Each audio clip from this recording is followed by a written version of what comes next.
your, what's the word? Philosophical discussion. And then maybe we can get into Spygate later if anybody wants to do that. Gene, Cool. can you talk? Seems like it's not working for him. I'm going to give him let me DM him. Hello, Gene.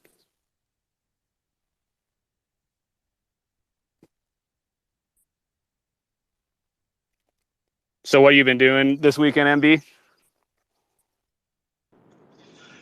Yesterday I was pretty much drinking all day, so that was productive. Basically, technically, me too. Studying for nice.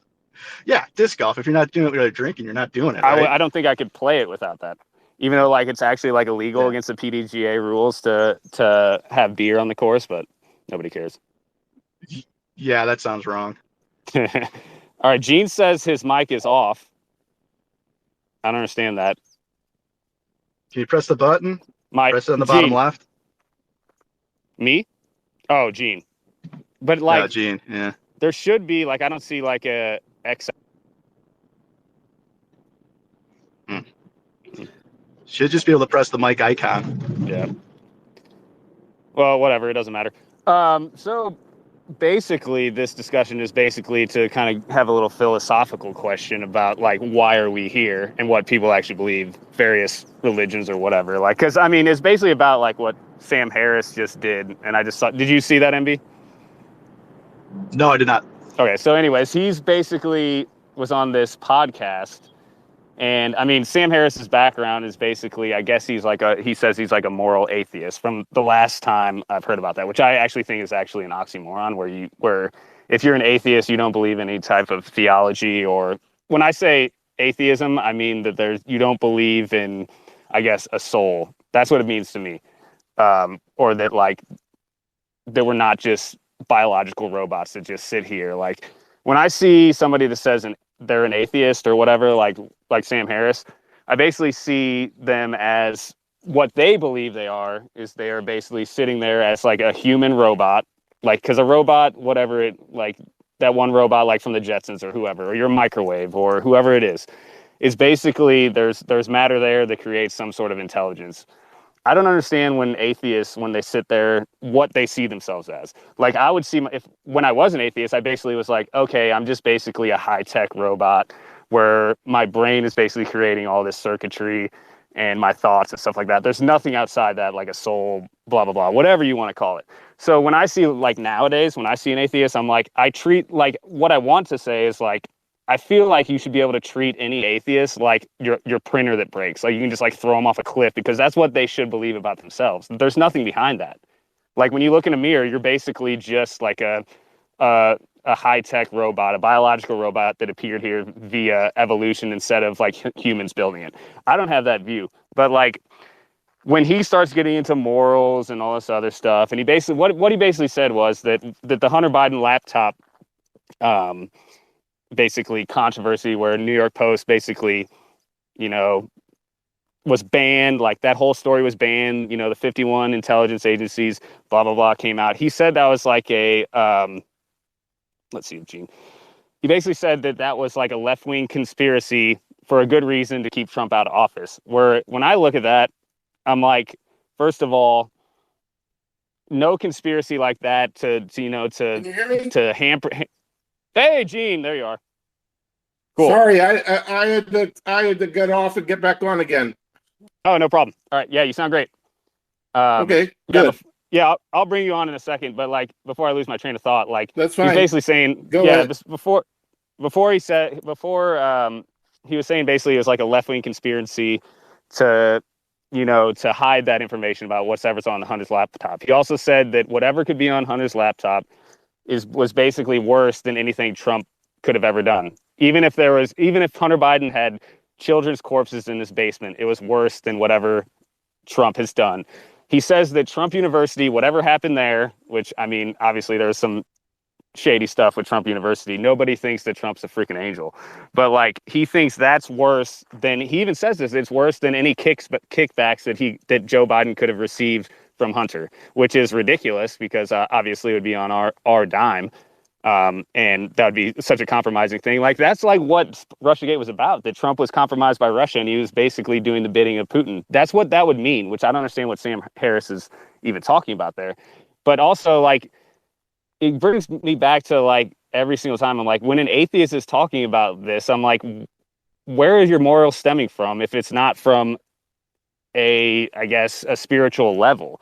Like if you believe that that there's nothing after here, there's no afterlife, I'm like, then just live your life and shut the hell up. You know, like I don't understand what like it's like irrational to me. Like I was talking about the robot thing. Like if you believe you're a robot, like all this other stuff, politics, whatever, doesn't matter. I feel like politics and anybody having influence over what happens in the future is people that believe that there's a point to the future, that you know, that our children are basically beings of God, and that there's a point to life. And that's why I titled this, "Why Are You Here?" Like if I were to ask Sam, like I'm saying this in a philosophical question, like, and I'll explain like why I think I'm here. Like, Sam, like, why are you here? What do you believe is your purpose? Which I think, like in an atheistic, I don't understand how anybody who believes in atheism or believes that there is no something higher than the human body, that there's no, I'll call it quote unquote soul, which is spirit, whatever. That I don't understand like how they have any thoughts about what purpose they have here. And it kind of frustrates me because the whole political system, I mean, all these people that have ideas and are going on TikTok and going on about their LGBTQ plus blah blah blah. If they're atheists, like why do we care about what they say? Like it doesn't matter. And why do they even care at all? Like they don't have a future. Nobody that they're going to have a relationship has a future, because at the end of the day there is no soul, and everybody. And if like a asteroid came down right now, which Sam talks about, like who cares if everybody dies?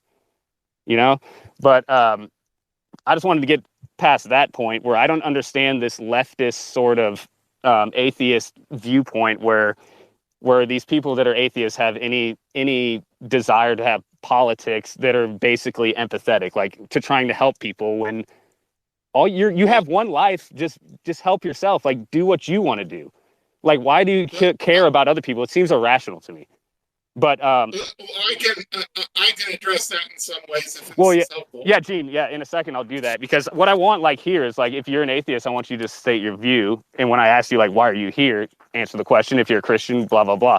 I'll go through my like what I think I'm doing here. I'm not a Christian. I'm not any. I'm like a spiritual person. What I believe in God as a being, as like the infinite creator of the universe. Some people like if people believe in the simulation, like. That's basically what's backing their belief, even though they're called themselves atheists, which I don't really understand. But I believe that we're all incarnated here to basically that God created this place to have an experience. If it was just one infinite person, it would get kind of boring. But here it's like basically a God dream where he creates all these people, fractalizes himself, and you have these sort of evolution of your mind, evolution of consciousness, where I mean, obviously we know, I wouldn't call them lower beings, but I would say that like animals, dogs, etc., have a lower evolution of consciousness, whereas their bodies are just as evolved as us because they serve a very good purpose. But I believe that our evolution of consciousness, what we have here right now, is to basically understand that we are all basically the same thing. Like even people who would, like, I guess the Big Bang that just got debunked, whatever. Even people who believe in the Big Bang, we are all the same matter. We all came from the same thing. We are one. So like for me, like I believe that God, like there isn't time, but God created this like sort of experience, but we're all on a soul level. We're all the same thing. We're all part of that God, except God has a little more consciousness. And I believe at that point that when you have this experience, I mean, in the Bible, they teach about Adam and Eve and, you know, eating the apple. And that's like basically choosing. To me, that's choosing free will, that you have a choice to be good or evil. So like here, you have a choice all the time. And like, even for me, like the Fool, like which I use as the tarot card, that is like the archetype of choice. That's the archetype of having faith, that you're just walking off a cliff without caring what's happening.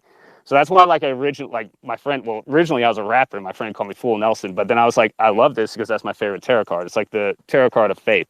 So basically what I believe that we're doing here, why are we here, is basically to understand and actually know that we are all one. And that's like what love is. Like, and it's not like romantic love, whatever. When you have a friend, it's basically like, oh, I love you. Like, it's a love. Like, people don't want to be like, oh, that's just like with a dude, like, oh, that's homosexual. I'm like, no, like, I love my friends. Like, but but what I believe is that empathy and love, when you like have that feeling, friendship, that is like understanding that we're all one. So I believe that the purpose here is basically to basically understand that thing. And I feel like in religion, which, Gene, I think we could go to you, but like in Christianity, I feel like there is that sort of like with the great commandments and stuff like that, it's very similar. Well, it's complicated. It's complicated because for me, I have a contrast, because I remember how I thought and how angry I was and everything else before I became a Christian, and then afterwards. It was a total transformation in my heart. Gene, me too. I used to be a bastard as like a kid. Like, I mean, I would say that like I was very manipulative and stuff, but once I found that, like, I stopped. So let me explain further. The point is, before I was a Christian, I was an angry agnostic. I was very intellectual, even though I was 14 and 15. But I grew up in a Quaker family also. Harris grew up in a Quaker family, very educated parents, etc. He's very well read. It's like he read every book in the world. So my parents were very well read too. They both went to Swarthmore College. My grandfather went to Yale. My grandmother went to Wellesley. And it's like they had the great books and they read them. So I understand his well-read education. But the thing is, basically, it doesn't affect their personal life. They can be real bastards to their family and other people they don't like, and there's no accountability at all because they can act as they please. Yeah, it's a very hypocritical. Sam Harris acts like he is a god unto himself, that he has a right to judge other people, but other people can't judge him. So that's a height of arrogance.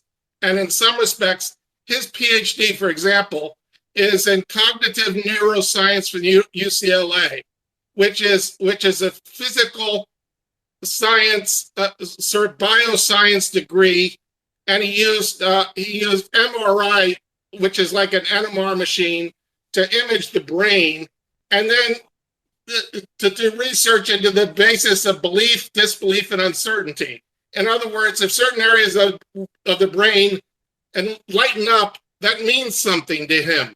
But he can vent it. He can take it out of the air, because he has a choice of who he interviews.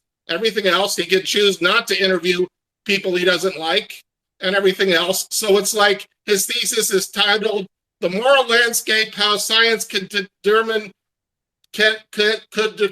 Human Values," which is a classic bullshit sermon that basically any person who can write really well can say it in wonderful words, but it means nothing because it can't be disproven or it can't be proven to be true. It's just his opinions, but he uses a whole lot of other people to back up his opinions and say, all these people agree with me.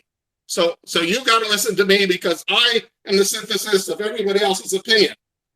And Richard Feynman, a famous physicist from Caltech, understood that very clearly because he ran into these people all along. And he had a very famous comment, which I love to put on certain tweets, saying, never confuse education with intelligence. You can have a PhD and still be an idiot. Well, Harris is a classic idiot. That basically he loves to judge other people. He loves to judge Trump supporters because they bother him and say, to hell with them. They should burn, they should die, they should think because they dare disagree with my moral wisdom. And then he says he's a Buddhist, and Buddhists can say they don't believe in God and everything else, but they're not willing to admit that they are, and that they want people to worship them, much as the head Buddhist likes people worshiping him and such like that, but their moral life usually is shit, just like various Buddha types and Hare Krishna people and whatever else. They treat their adherents like cattle, and basically use and abuse them. And yes, Harris does that intellectually. And yeah, people like Jordan Peterson and others take him seriously and have discussions with him as if they think they can convince him to change his viewpoint. But in reality, no, his viewpoint is deranged. And part of that comes from the fact that when he was at Stanford University, he did an experience with MDMA, which is like LSD, which is a hallucinogen, which essentially there's a lot of evidence that it does brain damage. So if he's a brain damaged scientist, so-called scientist, analyzing other people's brains and then coming up with his own opinions about what it's supposed to mean, then he can write a wonderful thesis that everybody thinks is adorable, but I wouldn't wipe my ass with it after I go to the have diarrhea. Do you know what I'm saying? No, exactly. So, I mean, like, if you don't know me, like, I'm obviously a biologist. So, like, I mean, I would have these discussions in grad school. And many, like, if you are a biologist, you understand that we do not know where basically thought comes from. Many people would argue that it's directly from the neurons. There's no proof of that. And I've had many discussions. Like an organic chemist saying there's some sort of relation between the biochemistry of the brain and how these certain synapses function and the different chemicals in there, which indicate whether the person has a conscience or not. No, there's no evidence of that because it can't be proven. And that's another thing that Richard Feynman said, and he was kind of like an agnostic Jew. And basically what he said also is if it can't be observed by other people, and it can't be tested, and it can't be experimented on, then your opinion is likely wrong because it doesn't fit the scientific method. And so his degree in cognitive neuroscience is supposed to follow the scientific method, but he didn't follow the scientific method in trying to study belief, disbelief, and uncertainty, because that's back into his area of philosophy that he liked to do, and even brought drugs into it, which essentially damaged his brain cells. And who knows how much brain cells LSD and MDMA does. On that, I mean, just going back to your point, I've had tons of discussions with basically atheistic scientists, and they're like, yes, like when I describe, like, they agree with me that, like, we don't know where your consciousness actually stems from. And then basically that, like, I describe it as like your brain is basically a computer, a hard drive. It can access whatever you teach it. If you go to the internet, it can get whatever there, and it's in your brain. But the internet is sitting out there. Like, there's vast amount of information on the internet that I have no idea what it is. So that's how I sort of say what I feel like the brain is more inhibitory than actually creative. But it goes to your point about Gene, 1 second. Back to your point about hallucinogenics. Like, I mean, I've done hallucinogenics, and Sam has done them. He should understand, like, when you do that, you understand that there's something else besides just your brain. That's what I don't understand about him, that he's done that, and he can't fathom that your brain is more sort of inhibitory. And he even talks about it, where he's just like, if you do hallucinogenics, you kind of step outside, like, what you think is possible of just, like, sort of your brain and what's going on for your day-to-day thinking. If you take those, you're outside. And I don't understand how he doesn't put those two together, because most people who do hallucinogenics are like, okay, this is a very spiritual experience. If you haven't had one, let me describe another aspect that'll help elucidate the difference, in my opinion, between March 10th, 1973 and March 12th, 1973. Okay? My parents' family, my very educated family, was falling apart due to all sorts of stuff, because my father was an Aspie, I was an Aspie, and basically my mother thought it was her job to fix him, to make him proper, which you can't fix an Aspie, they're just different, okay? So she had her own arrogance issues. So basically, the way they treat each other turned me off about any religion they had. My mother was Quaker, my father Unitarian, and they both were very well read in everything, from Machiavelli to Ben Franklin to all sorts of things. I was growing up liking nonfiction because I didn't like reading other people's opinions. it wasn't very useful for me. I was different. I liked reading geology books or chemistry books or whatever else I could. I read the World Book Encyclopedia from cover to cover, and there's not much philosophy in there. Okay. But the point is, basically 6 months before I became a Christian, I lost my dog because it jumped out of the back of the car in a strange area miles away from my house. And we were walking over a bridge at night, and I cried out, God, if you're real, because I grew up Quaker, so I went to Quaker meeting. I said, God, if you're real, help me find my dog. Well, the next day we went back through the neighborhood again, and my dog was sitting on the side of the road, okay? And then a couple days later, I saw the movie Time to Run, which is listed on my Substack. But the point is, I became a Christian because God showed me, as a scientist who didn't know and didn't really want to know, that he cared about me personally enough to help me find my dog. Okay, that blew me away in my own mind. So after that, I realized that God had a new life for me, that he didn't want me to think the old way that made me always angry at people and swear at them and everything else because they dared disagree with me. So in some respects, I understand his arrogance. But the point is, being an arrogant 14-year-old when you think you're educated, in reality you're not, because the proper scientists, and you being a biologist understand this. Me as a chemist, I understand it. The more I learn in chemistry, the more you learn in biology, the more you realize you don't know it. That's why the Russian sleuths are so good at what they're doing. That's exactly it. The more you know, the more you don't. You don't know. And you don't speculate unless you get proof.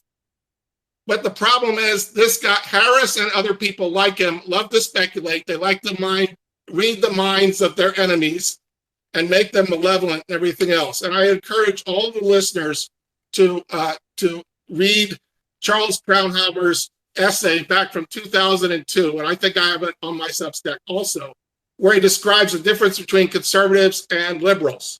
That basically conservatives think that liberals are stupid. Liberals think that the conservatives are evil. There's a big difference between one group thinking they're stupid and the other group thinking they're evil, because one thinks that they can read their mind, because that's how they think. They're the ones who are evil, okay? So they think, well, the other side that disagrees with us, they must be evil too. When in reality, they're not. They're just think they're being stupid, okay? So that's the contrast. It's like, and then after that, I went to a Christian college and I double majored in chemistry and math, minoring in physics, and then went on to graduate school, got my master's, PhD, as well as my master of divinity. But I got that just so I could communicate better. It had nothing to do with me wanting to be a pastor. I don't see it that way. I see all truth as God's truth, wherever it is, biology, whatever. But the point I'm trying to make about Sam Harris and such like that is that basically Sam, I understand his background. His parents were divorced and everything else. So he's a very angry young man. They had a religion thing, but it's like they were phony about it. And so it's the kind of thing where in a way, it's like you can't avoid the nature of where his anger comes from. So in a way, he thinks it's his mission in life to kind of destroy the childlike faith that many people have, and then show everybody how superior he is. I think does that make sense? No, greatly said. And well, Bobo just came on, so I just want to. I mean, I'm going to come back to Eugene probably to ask you the actual questions. It's just like, Bobo, why are we here? Why are you here? Or whatever you want to talk about. Well, let me say why we're here first. I can answer it quickly because Sure. It's summarized in just one phrase. The purpose for my life is to love God and enjoy him forever.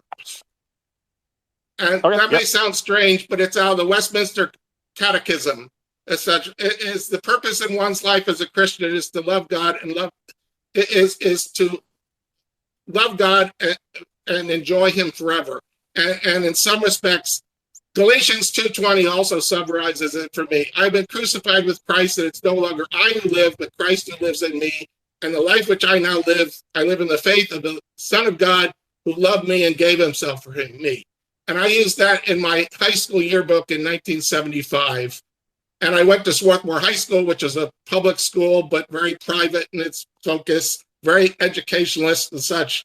Scientists from Swarthmore College had their kids go there, etc. So that my doing that was brave because I was sort of the only vocal Christian in my classroom. So in my high school class. So in some respects, I've had to take this stand all my life, but I don't mind. I'm loudmouth anyway.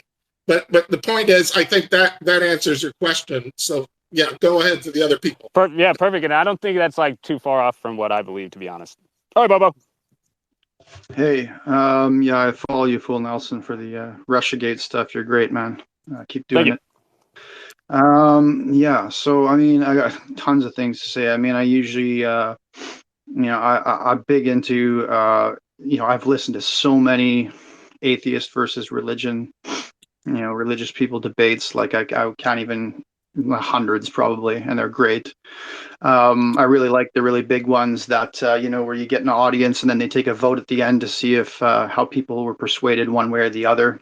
And when they're really friendly and cordial and people can get along, from both sides, I think it's great. I think I have to say, I don't know how much you want to talk about politics at all, but I just want to say, like, you don't want to scare away like atheists. I think you need a bigger tent. On the right, consider myself an independent, sort of right-leaning at this point, but I have left sympathies. That we're also gaining more Hispanics and blacks and different races, and it's just times are changing right now. That's sort of so I really don't think it's a good idea to to pick a fight generally with atheists, because a lot of atheists are becoming conservative.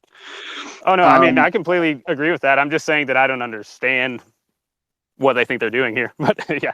Oh no, I don't want to alienate them. I just want them to think more. You know what I'm saying? All right, back to you. Yeah, I mean, so you talk about psychedelics. I mean, I've done psychedelics. I mean, I've done the most powerful psychedelic of all. It's called mania. I don't know if you know anything about type 1 bipolar disorder, but I had the same thing that Joan of Arc had, and Vincent van Gogh, Ernest Hemingway, etc. So I know the ultimate in like that sort of connection with the universe. And, I was an atheist, turned atheist shortly before that happened. So I was able to completely rationalize it. I didn't think that there was anything mystical going on or anything like that. It's perfectly possible that it was just neurotransmitters and, synapses and all that. But another thing I'll say is just, I didn't answer your question yet here, why are you here? I mean, of course, nobody knows. Is there a God? Nobody knows. Like, that's the only correct answer is there a God? Or do you, I heard someone before ask this question and they thought it was a real zinger. I remember this was like 10 years ago, asking a guy named Thunderfoot. I think it was the son of a pastor. I can't remember his name now, a famous guy that used to debate, and his son is also a religious sort of debater. And he thought he had a real zinger. He said, is it possible that there's a God? Okay. And the answer, he's trying to catch the guy into forcing him to say, yeah, but the correct answer is, I don't know. You can't say it's possible. That requires some kind of evidence, because if I hold out a coin and I say, is it possible that if I flip this, it'll land up heads? You could say, yeah, it's possible, because everybody knows that there's a heads and a tails on every coin. See how it's a different kind of question? When I ask, is there a God? You don't know that there's universes that have gods and universes that don't have gods. And so, yeah, it's possible, because some universe, you see what I mean? Like, the only answer is, I don't know. So why are you here? I don't know. Why is there a God? No, is there a God? I don't know. These are all just, we don't have evidence. So, so I don't have I like that religion, is kind of sort of becoming more personal to people. It's less sort of, less proselytizing, I think, going on. People take it more personally, and we live in a multicultural society, multiple religions, and people are kind of less sort of how you say, militaristic about it or whatever. And I'll just say, like, when I was an atheist, I probably went through the same thing that a lot of people go through when they become atheists, like or anti-theists, as I was. It was that I used to just despise like religious people. I think it's it's something that it sort of does to you. When you're just kind of starting out, you'll see people, like, let's say, out in public praying, like they'll be having a meal at a restaurant and the family's like praying. That used to bug me. And I'm like, look at these people, and I think it's so stupid and petty of me and wrong to do that. No, I think the same thing.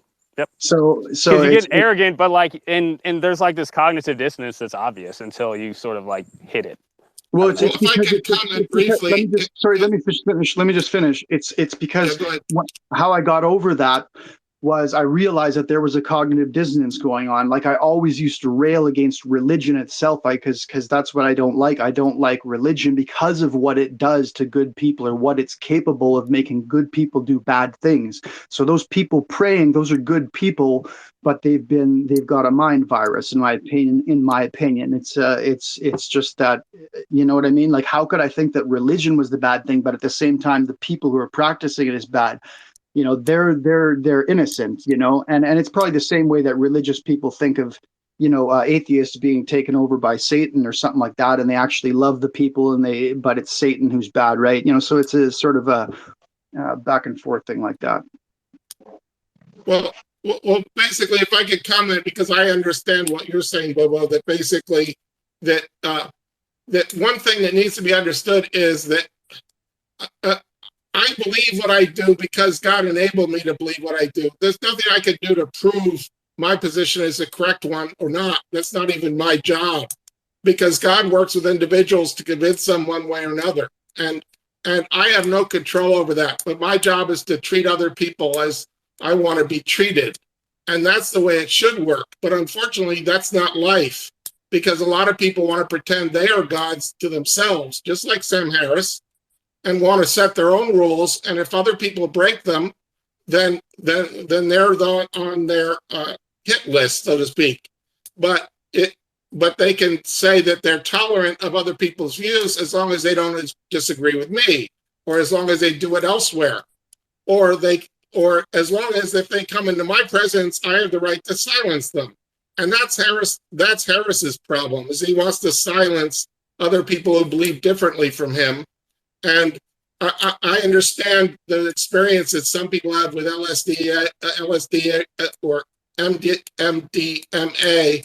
And yes, it does psychoactive stuff to the brain, which simulates a relationship with Jesus Christ, but it doesn't last very long after the high, and might even do some damage so that they perceive things differently for a long time. Because my wife had problems with that, because she took LSD when she was a teenager, and struggled with constant visions in her mind that would interfere with her communication. So basically pictures going through her mind that were more distracting. And so in some respects, it was very disturbing for her. But the point is, again, we don't know what they do regarding setting certain things off, simulating something. But the way I view it is sort of like they're idols that meet the time, whether it be someone smoking marijuana and getting a high, or someone drinking alcohol and getting a buzz, or some other thing like that. If people use any of those things to feel better without changing the environment that they put themselves in by stupid moral choices, then their situation isn't going to change, because when they come off being drunk, they're still going to be stuck in the mess they made. And it's all about evading responsibility for one's actions. And that's the difference for me, is it's like, on the one hand, God holds us responsibility for what we choose to do. And on the other hand, people who say that they should be God, they have a right to judge other people, but not be judged themselves. And that's Sam Harris's problem.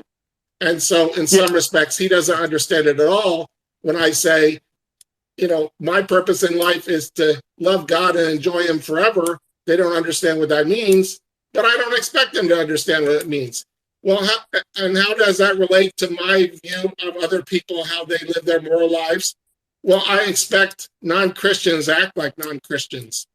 If they're not Christians, I don't hold them to a different standard than my own, because basically that's between them and God. It doesn't concern me. I'm not their judge. I'm not allowed to be their judge. But it's a situation where if they try and intrude on me and say that I'm supposed to accept their gay marriage as being legitimately marriage, when in reality, the definition of marriage comes from the Christian definition of it, they want to deny there's a Christian definition of it, because God created marriage to be between a man and a woman, not between two men or an animal and a man. So it's a kind of thing where, again, it's a matter of, if people want to rewrite the rules and say Christians are supposed to go along, then that's not tolerance. That's just pushing their own philosophy on other people that have a difference of opinion. And so again, it's hypocritical. And what I struggled with before I became a Christian was the hypocrisy of my parents' Quaker Unitarianism that had no effect on their behavior at all, whatever they said they believed, whether like Kahil Gibran, the wisdom teaching of Kahil Gibran or whatever, or other mystics that they got hope from in some respects.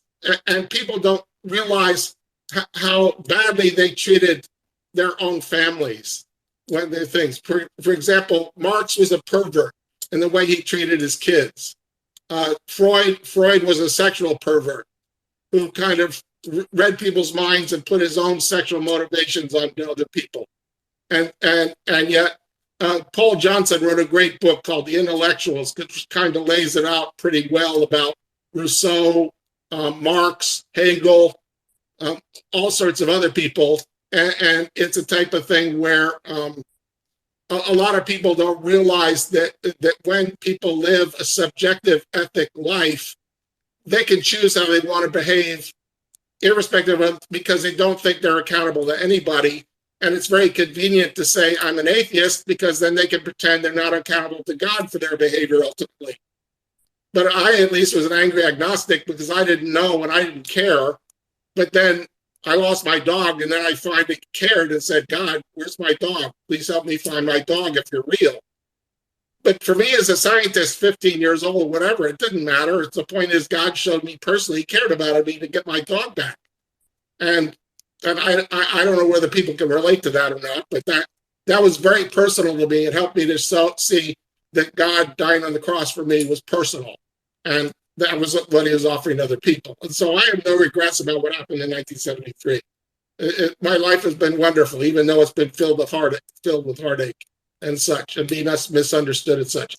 But I did my best to keep my sons proud of me and everything else so that I could live my life and not regret what happened. So all I can say is, I hope that's a good other summary that'll continue the discussion. I think I've made my points. I mean, that was great. And I also have like another experience that helped me too, but it's kind of personal, so I don't really feel like sharing it right now. But like when I talk about like again, but going back to the Fool Tarot card, it's like it's faith, like that and what Bobo was saying, like we don't have any proof, or we can't ever know, and that's kind of the point. It's like it is faith, and that like when I say that the point why we are here is that to understand that we're all one, to love each other. And when you understand that, you can't do evil to anybody else because you understand that that's doing evil to you. And I feel like that's what people should understand. When like you talk about the great commandment where you should love thy neighbor, and what would you say that you want you're here to be with love for the entire time. You. And that's exactly. That, believe it or not, is how the Republicans function, because in some respects, and that's why Republicans vote for Democratic judge nominees. That people don't understand is that they treat the the other side of the aisle in a way they want to be treated. But in reality, the Democrats don't do that. Yep. It used to be true when I was growing up that basically both sides would vote for the other nominees if there was merit, if they had merit to be on the court. Do you know what I'm saying? It's like no, exactly. It was all about merit. It wasn't about personal belief regarding morals, in the sense of whether someone was pro-abortion or not. Yeah, that had nothing to do with it. It had to do with the law and the Constitution, whatever their personal beliefs was. But that's not true anymore. But that's how evil is always won. Is because they don't have to play by any rules. So that's why they always can have they're one step ahead all the time, because they don't have to deal with any of these rules. But and Harris essentially makes up his own, and Buddhism is very good at enabling people to make up their own rules. Well, I mean, I wouldn't just chastise Buddhism like that. If there's actual spiritual people that Buddhism, but atheistic Buddhists aspires to believe in. That's all. I'm just saying, he's the one that picked Buddhism. Yeah. Well, unless nobody else wants to answer this question or talk about this, I saw Bobo unmuted, but then we might move to Russiagate, if anybody else. Yeah, I'll just say one quick thing, and then that'd be great if we could do Russiagate. That's a bit of a surprise. I didn't know we were doing that, but just We can do it. you know, I'm gonna go on a long drive, so we can do it. like I'll just say, I'm an atheist. All right, I'm just an atheist. I can't help it. It's just what I believe. Just the same way as what you guys believe. You can't help it. It's just what you believe. So, Okay, perfect. and Then yeah, why but are you just here? no, no, That's what I wanted in atheist, actually. Yeah. yeah, Perfect. just for Sam Harris, as far as like let me just say that Christopher Hitchens was my favorite new atheist. I mean, he was a very big influence on me. And if he was here today, he would be strongly disagreeing with Sam Harris on the comments he made recently. I didn't actually watch what Sam Harris said, but I've read summaries, and then I saw he had to come and try to correct himself and everything, because Christopher Hitchens, his favorite author was Orwell. He used to go on and on about Orwell. And Orwell is kind of, I think somebody who, the right kind of associates with more now. And that's the biggest thing I feared as an atheist was, we're the side that thinks that we have all the knowledge. I mean, and the right is anti-science and everything. And then like there's going to be people hiding among our ranks, and the atheists and the leftists who are going to feel like they can just, be authoritarian and a totalitarian, and then they're going to sweep in and just say we're the smarter ones, and we should just dictate for everyone else what they have to do, and that's kind of what I see, Sam Harris saying. It's kind of like this, it's just an Orwellian nightmare. Like, and I see them, he's come out and said it clean, like just totally transparent about it. He's saying, I think it's okay because we believe Trump is literally Hitler. That we can censor your side from saying anything, and whatever else he was saying. But I will say, like in your question, why are you here? Let me just respond to that with another question. I'll say, it might be a comment. This is the only life that you know for sure you're going to get. Is that correct or not? That's Right, exactly. fair enough. But my question is, like, to go deeper on that level, why do you do any of this nonsense? Like, even like you're talking about Sam Harris being bad, like who cares? Like, it doesn't matter. How could I be a humanist and think that this is I think it just makes the life more precious then it's not about all about putting on like a big puppet show for God, so that when I get into heaven, like I can like live forever and worship God forever. And this is just a veil of tears, what we're stuck in right now. It's nothing compared to heaven and everything, and then we risk losing everything, the only thing we've got. Yeah, so like, yeah, that's so like I believe in reincarnation, but so going back to that, like I completely understand like a Revelation that says atheist. that God would prefer people to be hot or cold, but lukewarm he will spew out of his mouth. Yep. I would say the atheist and agnostic is like cold. It's like their eyes need to be opened. That's the way I view it. But the thing is, he appreciates their point of view. Right, and I mean, like, no, so like I understand his point of view. Like, you want your one life to be the best it could possibly be. I wish people would just say that. Like, that's a very, I don't know, like a very intellectually, like, intellectually just consistent belief. Like if I ever had that, I'd be like, okay, I want to stay within the laws because I'm not going to be locked up. I want my life to be the best that it can be, and that's what I would have believed if I was an atheist, basically. Well, let me put it even more succinctly here. Just to quote Christopher Hitchens here briefly, okay? It's one paragraph. It's 4 sentences or so. This is when he was. His brother Peter is a Christian, which helps put it in perspective too. His brother Peter Hitchens is also a blogger, etc., and is a Christian and just as educated as is. I think he's great too. Peter Hitchens is great. I thought he was great the last few years I've been listening to him. Just they disagree on one issue, is just whether or not there's a God really. And so no, I'm talking about his Peter. Peter, his brother, is a Christian. I know Peter. I know. I'm saying Peter Hitchens is a great man. I admire him as well. And I'm just saying that he and Christopher Hitchens also agreed on a lot. But they just didn't agree on whether or not there was a God, really. Right. So now let me just say that Christopher Hitchens put it this way. He said when he was I think it might have been when he had cancer, he said, I know what's coming.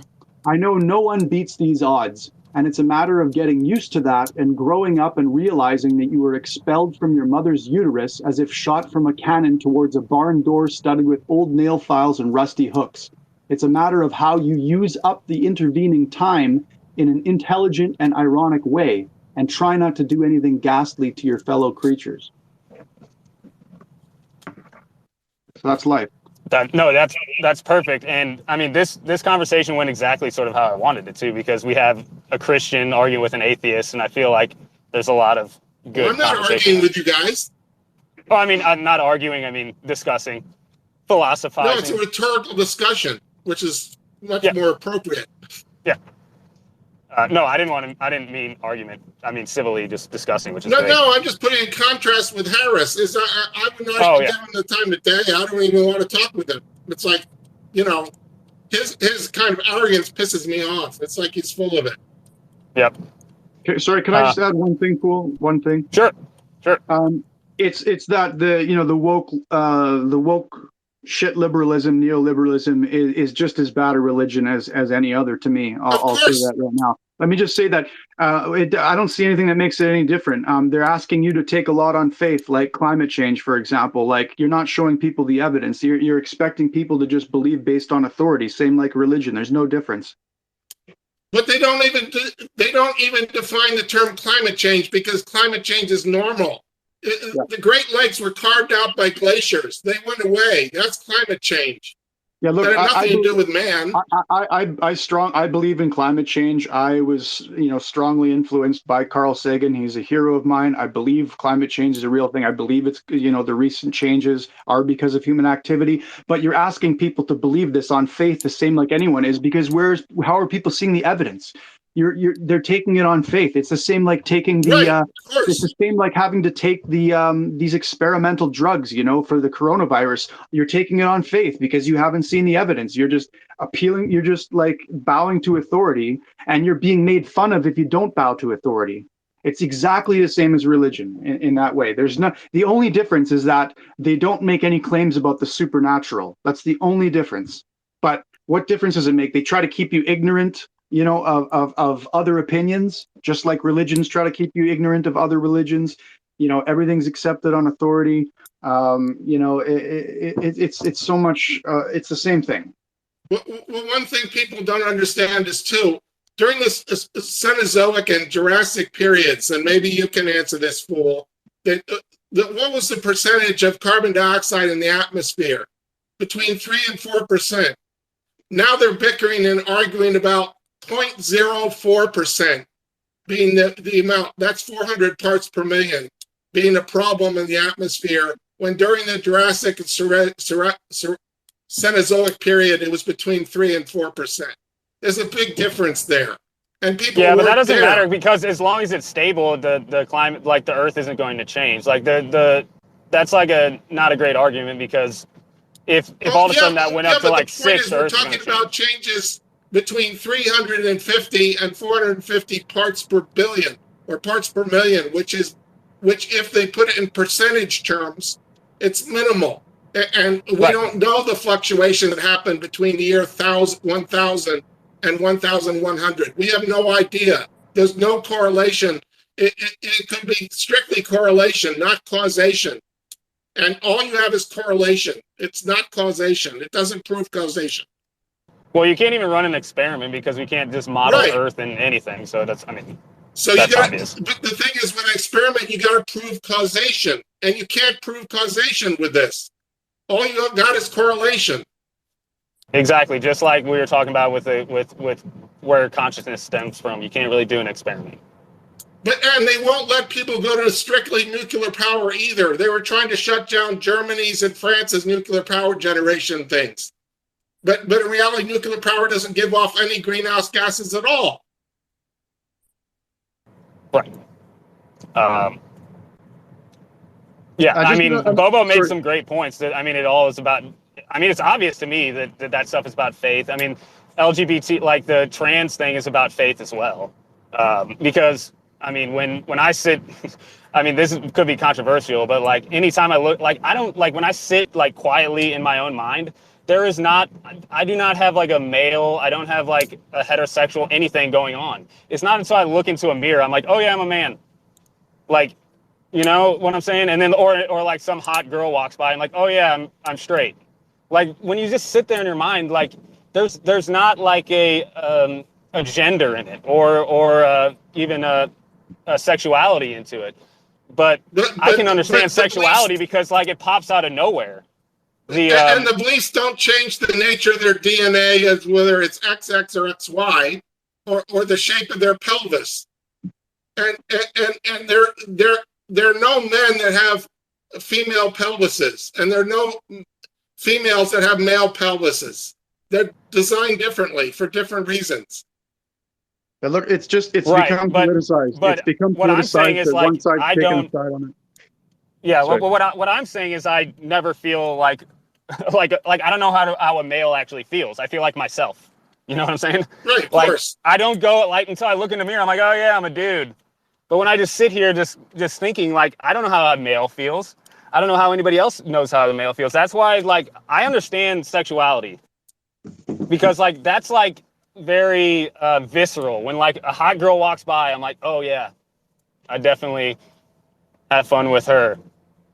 But like when I'm like looking at like an old woman, like there's no sexual feelings. That's very visceral and very like old biology. Whereas it comes to the trans thing, I never feel like a male. Well, as Jordan Peterson would say, you get a biological response due to the fact that your biology means that you react physically to seeing an attractive woman, which is normal, or to see an attractive man, which is normal. But what you do with it is totally different. It's a matter of choices as to what you decide to do with it. And people can choose to be celibate, but that doesn't mean they're gay if they're celibate. It could just mean that they just don't want to bother with it. So in a way, it's very complicated, that issue. But again, it's not necessarily genetic in the same sense of whatever. But a lot of people don't realize about this trans stuff is a lot of people don't realize that the trans stuff essentially says if you have a male homosexual, the attitude with these trans people is the male homosexual should become a girl, and then he's not a homosexual anymore. He's just a trans woman. I mean, I don't think that's their philosophy. I think they believe that there's people out there that believe they're men, which is my point. Like, I don't have like this thing where I'm like, oh, I'm a man. Like, I never think that. Like, I'm like, oh, like when I look in the mirror, I'm like, oh yeah, I have a dick and balls and stuff. But like when I'm like sitting in my consciousness, I never like, I'm just like, I don't have this like, which I know like attraction is a visceral thing where you're like, oh, I'm attracted to that woman. Whereas it's never like all of a sudden this instinct pops in, I'm a man. It's just me. You know what I'm saying? So that's how I can't actually empathize with the trans sort of thing, is because I never think what I'm referring to is those that put a man thing. Is parents that push their daughters or sons, their kids, by even having surgery done on them. Oh no, that's exactly that's exactly abuse. why I'm very much against it, is because I've never been like, I'm a man. Like, it's like biology influences like how you behave. That's obvious, but I never like think like in my persona that I'm a man. Like, it's just like a physical characteristic. It's not something visceral like your sexuality. So like that's why I'm very against like this transing thing, is because I can't empathize with it because I've never been like, I'm a man. You know, like, so, yeah, that's how I like see it. But it's not like, I mean, like, but I don't know. I would have to discussion because it's very like, the trans thing is very soul parallel, where you have to like believe in a soul, because that's if you're a man in a woman's body, then that's like a soul thing. But I'm not sure. Like, I can't say that it's real or not because I've never had that experience. But again, it doesn't change their DNA and the fact that males never were born with uteruses. Look, can I just say the thing with the children is easy, okay? As an atheist now and somebody who's kind of leaning right like lately, 10 years ago, me, other liberals, atheists, humanists, were very against circumcision, okay? Mainly it was, the female circumcision going on in the Middle East, and I don't know if it went on in North America, but, also just circumcision in general, because it's just not necessary, and it's just it's not rooted in science or anything, and and it just takes away sexual pleasure and all that, and that it's we were told, like, liberals were totally against that, and now 10 years later, all of a sudden they're like, okay, no, we changed our minds. Not only can you hack off the do the circumcision, you can take the whole genitals off then, right? So it's an easy one. It's like now they're just totally like look like buffoons now for doing it. And luckily, I think the best debaters on the left, Aaron Mate, Glenn Greenwald,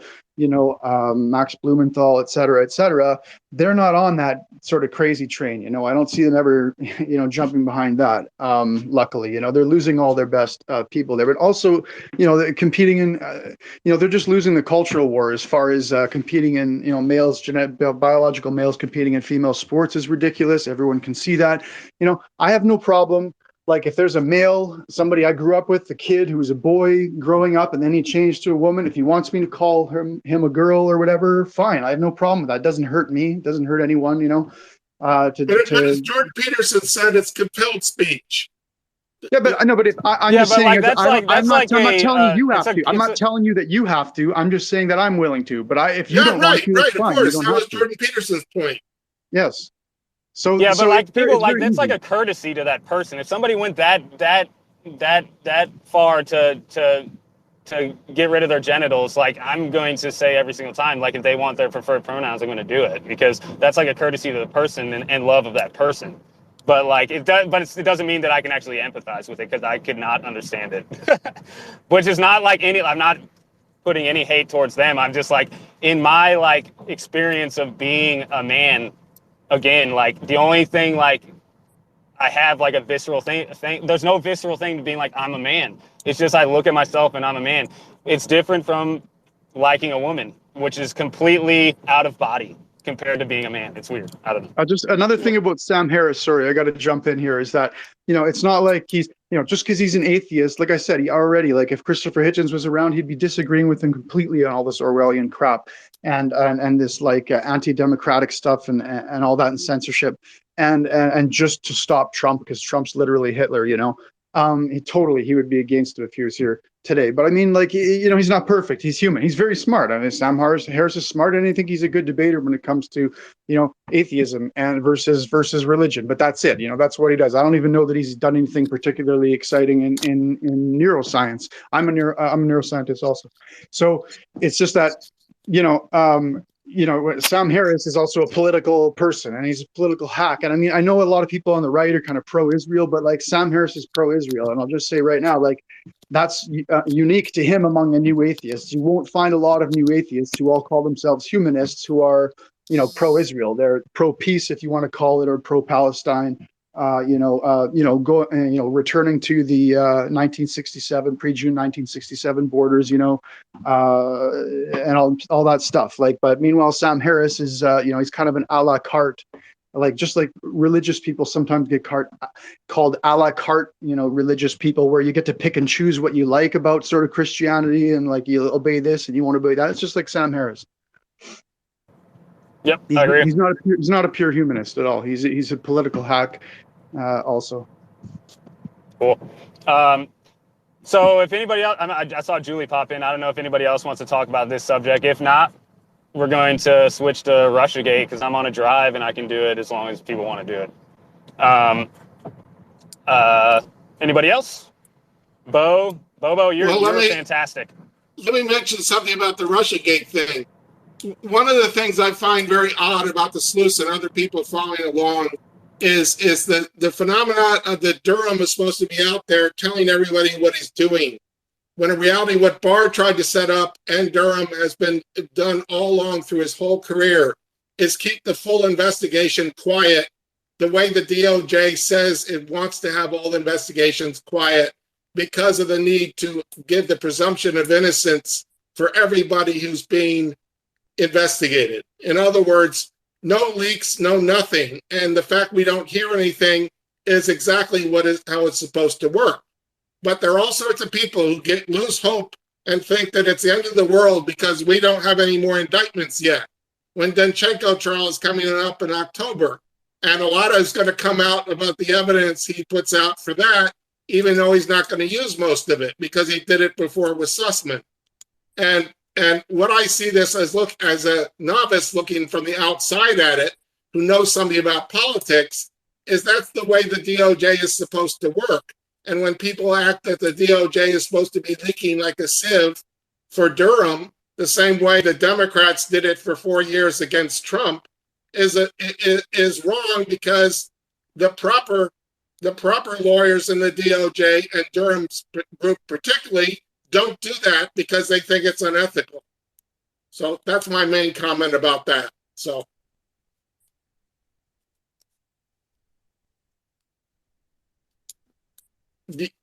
Fool, do you want to add anything? Because I kind of made my point there initially. Because I don't have as much to offer as you guys do. I don't do the research you guys do.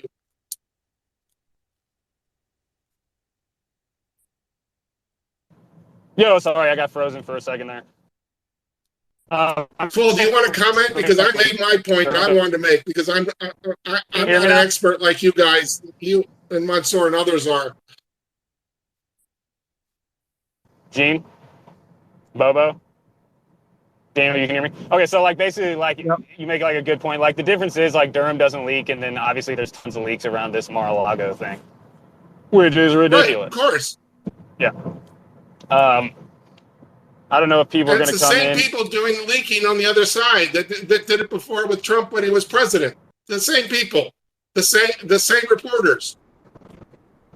And Which, we even I mean, saw like, the emails and all the emails that came out that I think Ryan developed and others developed too. That all the emails that came out between FBI, DOJ people and various press organizations.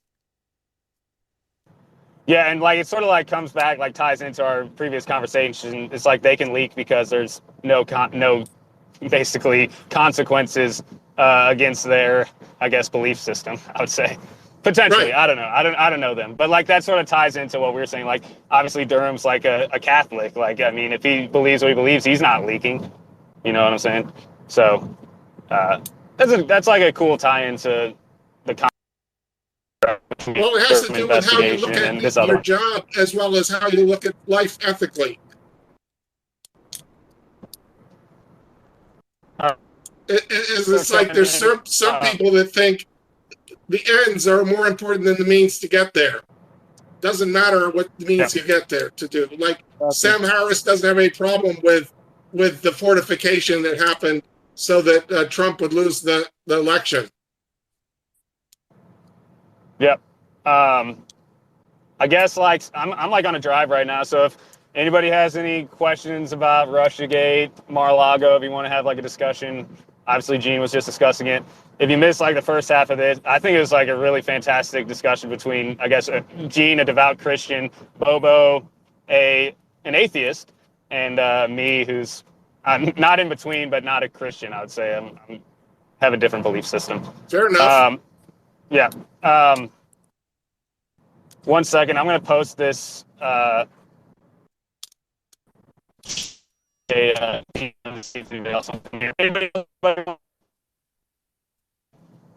Speak.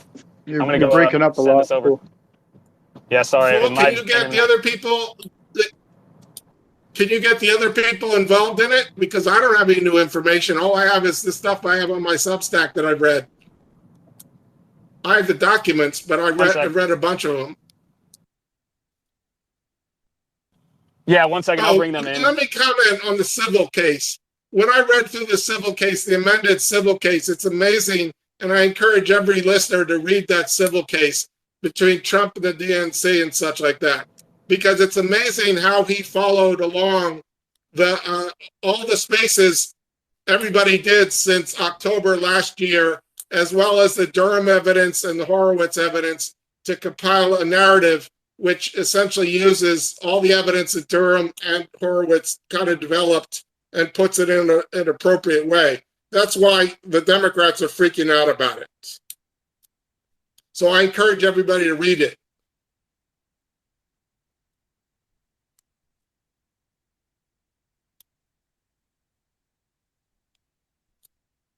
Fool, do you want to say something? Because I'm sort of done. I don't know what else to say. I was going to ask Fu if he thinks there's going to be any more action with the whole Mar-a-Lago thing, or any indictments or anything. Are they going to wait till after the election if that's going to happen?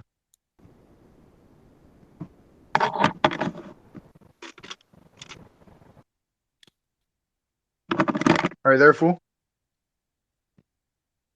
Well, all I can say is we will see. I don't think he knows anything more than I do, and all I can say is we will see what happens. Ryan was thinking that the next person indicted was going to be Jaffe, and I would agree with that too. But if it's part of RICO, it might all get delayed until after the election. I was talking about Trump.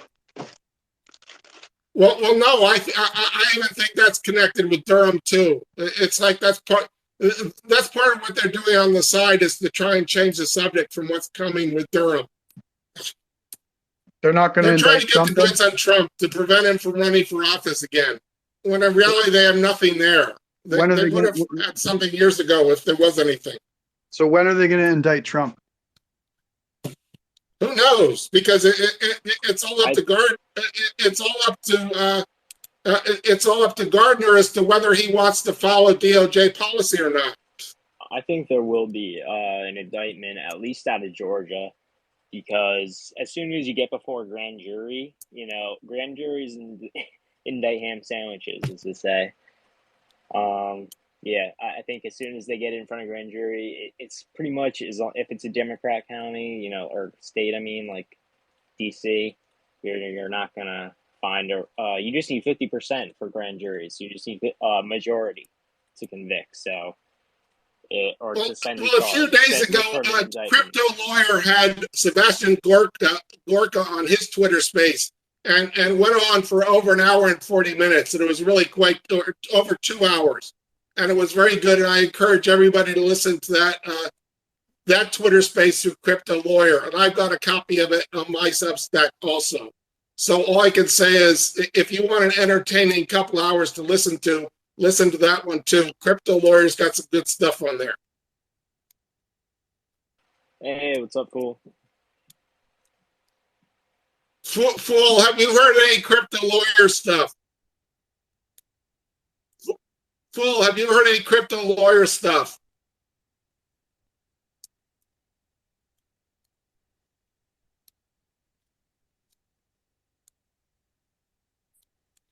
It's all jarbled, Fool. Can't hear you. One thing, Crypto Lawyer, two lawyers and the truth is really quite good, and I encourage people to listen to that on Podbean or their Twitter Spaces. And you can look up Crypto Lawyer on Twitter and subscribe to his things and find out about his podcast, because he has some very interesting stuff. He also interviewed Shipwreck Crew for over an hour also, with a very good space, talking about the J6 stuff as well as the Russiagate stuff.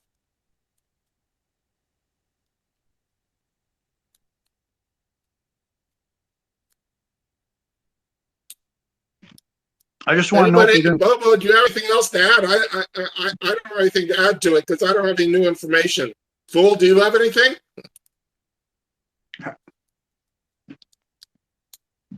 I just want to know if the DOJ has pretty much blown their wad already. That's as much as they're going to do before the election. Are they going to try to mess with it anymore, or is just grand jury going to return an indictment before?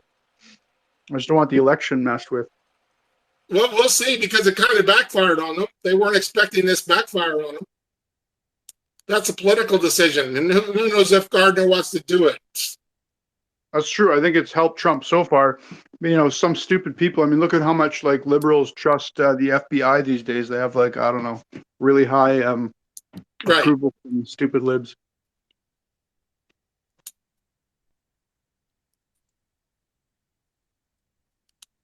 I'm sorry you folks are listening, because I don't know what else to say.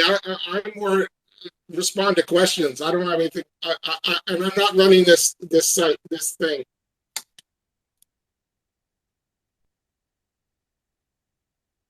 I think our host must be driving through a tunnel right now or something. Yeah, he said spotty internet.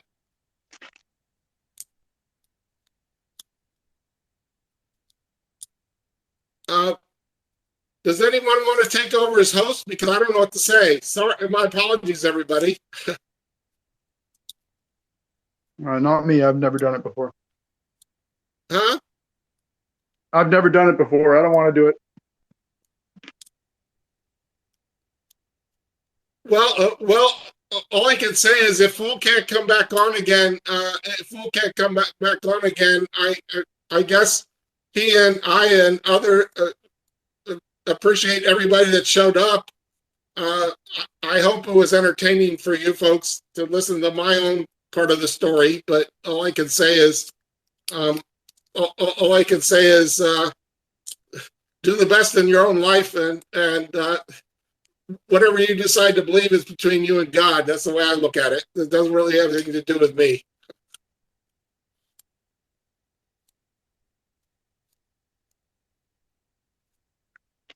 Okay, thanks for the conversation, Gene, Fool, Daniel, everybody else. I'm going to take off. Thanks.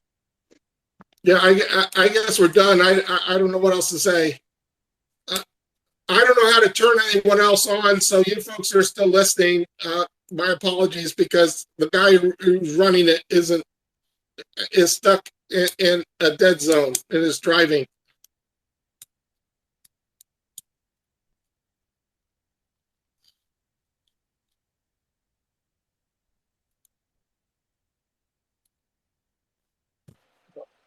Fool!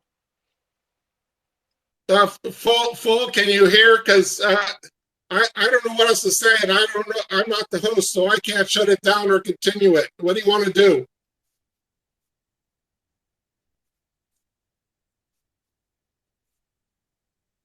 I mean, I'll keep going. Can you share this? Well, we're losing listeners, so it's getting dead air now. So maybe we just do it another time when there's more things to discuss and more people in it. What's up, Fool?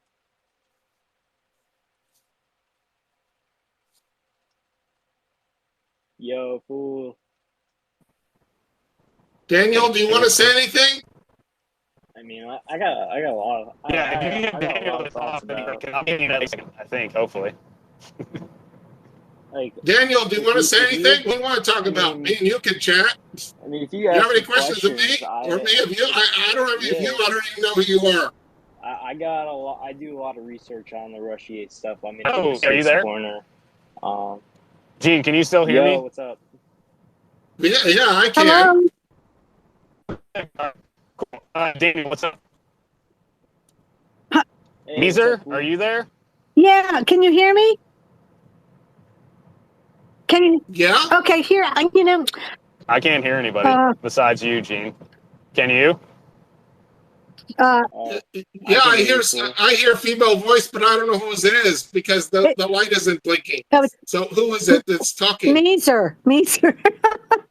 Oh, okay. Well, I can see you, but for some reason your light isn't blinking there with the I little blue thing. I had a question, but I don't know if anybody here can answer it. It's more of a concern regarding the Mar-a-Lago raid. I guess my concern is the legal advice that Trump is getting. I'm worried that he's not really having the best team that he could have. And I don't. Well, based on what I've read and based on what Robert Barnes has said, I think he's probably getting good advice, because I think the next thing they're doing is they put in a lawsuit to bring in the Fourth Amendment because it's gonna get tossed though. The subpoena was too broad. It's gonna get tossed though, because you can't do it before trial. You'd have to be suppressing evidence that isn't exactly evidence.